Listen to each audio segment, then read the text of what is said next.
Alright guys, such commenting again today. Hope you're doing well and enjoying your day so far. The owner of Los Angeles Thieves and one of their star players getting into it over the last couple of days. Nadeshot believes that in his prime, certainly a better search and destroy player than Scrap has been, despite being one of the most promising players and best players in the league over the last couple of seasons. Still though, no world championship to his name. Nadeshot did win COD XP way back in the day, but also Scrap talking about the league for next season, comparing what happened at the Esports walkabout in Riyadh to what was happening on the main stages of the CDL last year. He reckons major changes need to be made. There has been big talk about PC upgrades for the upcoming season. Whether that will come true, time will tell. Very much interested to your thoughts in the comments. Hit the like button if you enjoy. Subscribe if you're new as always. Plenty to get into. Lots of reaction to Black Ops 7 as it stands as well. Thought this is pretty funny though as of last night. Shotzzy here spotted in the background. I kind of missed him at first glance. I was looking at Expose and everything. But no, you can see the man of the hour right at the back there. I thought was pretty funny. We talked about Trek earlier today, what they're working on, the door changes, the time to kill adjustments, the wall bouncing,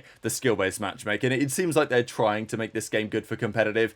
There are also questions on Overload, how this game plays. You guys have probably got a chance, if you played the beta, to play a bit of Overload at this point and give some feedback and reaction to whether it could work, whether it should work for competitive play. Guess the first question is it better than Control, right? Because we've played Control now for a long time, since what, Cold War, Vanguard, Modern Warfare 2, Modern Warfare 3, Black Ops 6, 5 years in a row of Control, kind of a lot. I mean, better than Domination, I'll give it that, but not much better. I think most of the game's Control has been fine, but it's just not been especially interesting or exciting. I do kind of like the third modes that have some sort of objective that needs to be picked up and carried, because otherwise everything is just all too similar, really. Okay, you plant the bomb site, you blow it up, but hard points and Control, if you didn't know, like if you're a brand new player, you'd probably be watching Hardpoint and Control and thinking it was almost the same. So I think the third mode, something like a Capture the Flag back in the day, was good. I think Uplink is still kind of the gold standard, and I'll be honest, right? I mean, the way that this game is and the wall bouncing, Uplink would definitely be doable, probably, and you wouldn't even have to put in artificial walls. You just have to be careful as to where you put the uplink points, probably. But that's not what Trek want to do. They're looking at Overload as this competitive mode. You pick up the device or whatever, you run it towards their spawn, you plug it into one of the two portals, and that's, 1-0. There has been some talk about how easy it is to currently make a capture, right? To actually get a point. And I think there is a debate on this, because that currently it's 6v6, people are playing it, so there are 6 defenders, as it were, whereas in competitive there'll be 4, obviously also 4 attackers, right? But, the point kind of still stands. And then there's no respawn delay right now, whereas in competitive there likely will be some sort of respawn delay. So I think there is an argument that it is a little bit, it could be too easy to actually make a capture, given that there's 2 portals.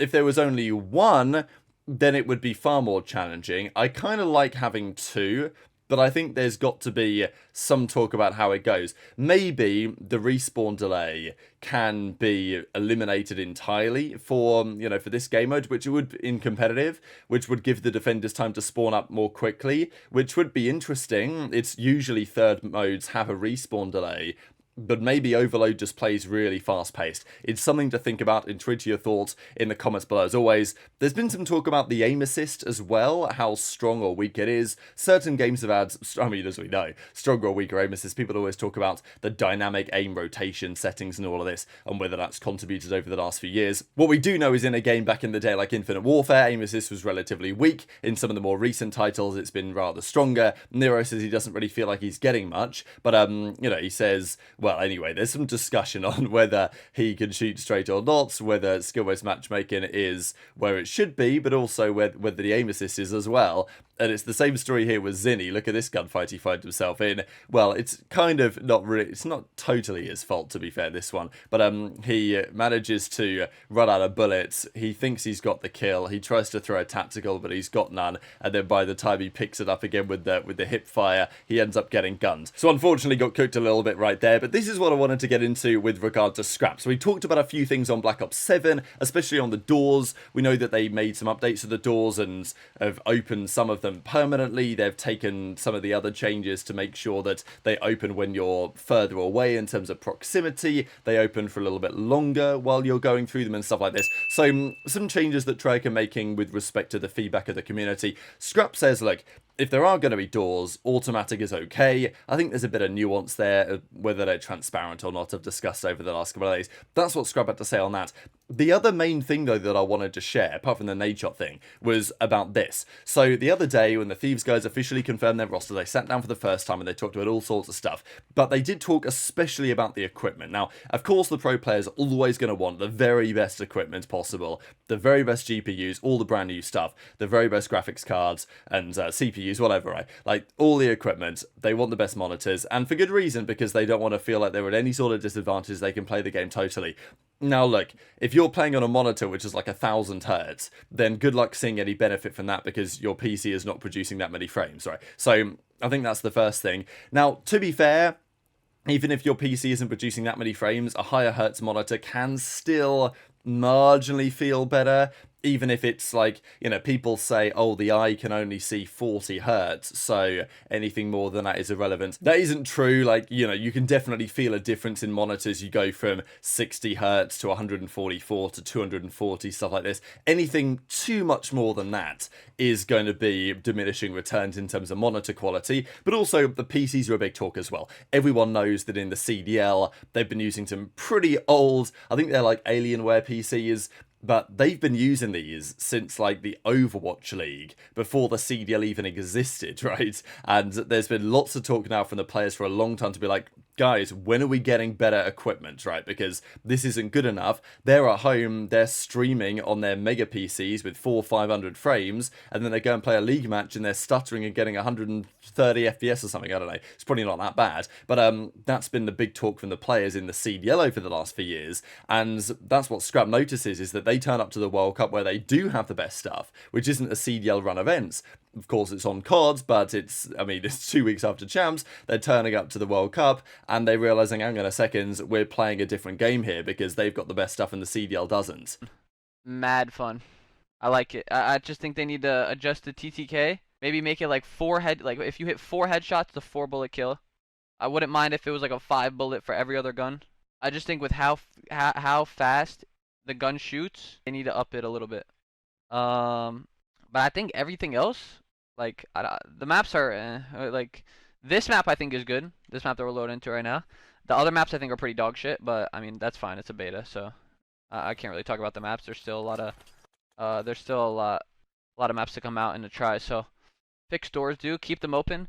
I mean, if they're gonna have doors, I don't mind them being automatic. I really don't mind the automatic doors. I think there is a lot of them. We'll see. 4v4 though is gonna play good. Just give me the best thing.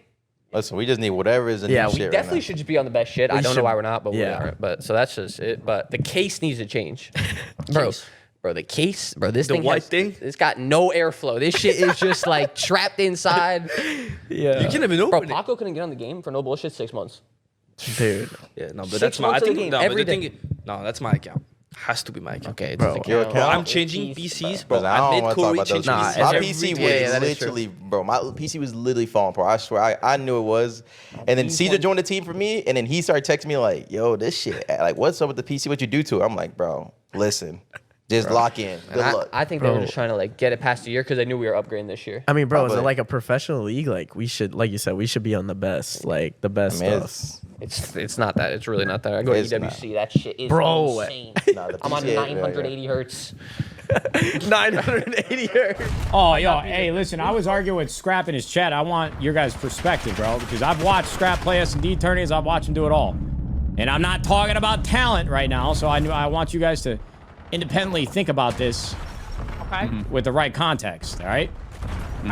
In Search and Destroy, all right, in my prime versus Scrap right now in Search and Destroy, who was the better player in just Search? I didn't play against him. I'm probably going to go Ernie on that one. That's just a lie. Damn. You answered that real quick. Bro, listen, I watch Ernie play Cold War Chels. He just sits in one lane, irons, and waits for something to happen. I've been running that motherfucker, bro. You've been running at him? Yes. See why they... I would have had that guy red from round 1, and I would have... Do we expect the CDL to step in and upgrade the equipment this upcoming year? Hopefully, yes. Of course, it is going to cost a certain amount of money. There was a talk it was Valorant actually in Europe this season, so it was even worse in Valorant as it has been in COD. At least in COD, we don't often talk about it. The players will quite often mention it and say, look, these PCs are terrible, these monitors are terrible, like, you know, we need to upgrade them. But they're not really terrible, they're just not great compared to what they would expect, and that's also understandable. In Valorant, the PCs were so bad for the way that Valorant was going and all the things that were happening on your screen, all the abilities and all this, and the game was becoming more challenging to run quite considerably so, that the PCs would break all the time. And in European Valorant, in EMEA, they'd be on LAN in their kind of facility running these matches. The amount of tech pauses for PC crashes was out of control, and the players basically made a stand about it and were like, this is just so unacceptable that you've got to change this right now. And to be fair, Riot were therefore forced into action. They did make the changes. They bought a load of new PCs. They flew them out there to Berlin. They actually cancelled the league for a few days while they set everything up, and then they did it again because it was just absolutely beyond repair. Not to say that it's that bad in COD, but if the players make enough noise about it, they can find the money. I mean, and eventually they will have to, right? Like, eventually you've got to upgrade the PCs. There was a rumour that I think this year they were going to do it. I don't know how true that is, but they've been using the same stuff for a long time now. It would make sense anyway that they put together a better, let's say, array of equipment for the upcoming CDL season. We'll see if that actually happens. The other question, of course, is from Nadeshot. So those who watched back in the day, certainly in like 2014, really, right? That was the year that Nadeshot was probably in his prime, especially when it comes to search and destroy. Nadeshot was a real force that season in COD Ghost, and the numbers back it up, right? This isn't just, you know, people talking about it. This isn't just nostalgia goggles or whatever. Like, genuinely, you go back, you look at the numbers, you look at the series that Nadeshot and OpTic played. Yeah, Nade was not there to get loads of kills in the respawn mode. He was there to get you through the portal in Blitz, that's for sure. He did a lot of capturing, a lot of objective work in that mode. In Domination, he was less effective, but in Search and Destroy, he was that guy for OpTic for a long time. So, look, Nadeshot's prime top, when he was at his best in Search and Destroy, he was a real force. He knew how to play the game at a very high level, and I think people sometimes do forget that to a certain extent. But, you know, Scrap may have a different opinion on the matter. So, tweet your thoughts, as always, on that stuff in the comment section below. Just one final thing I'll mention here. Dashy put together a new updated M15 class. So, if you guys want to see that, you can feel free to pause it on the screen right now and copy this one because, you know, there have been plenty of weapons that have been getting some traction over the last few days. This is one that Dashy's been playing around with. Wish Gunsmith wasn't a thing, but, you know, unfortunately it is what it is. So, remember to tweet your thoughts in the comments. Hit the like button if you enjoyed, subscribe if you're new, take care, and I'll see you next time.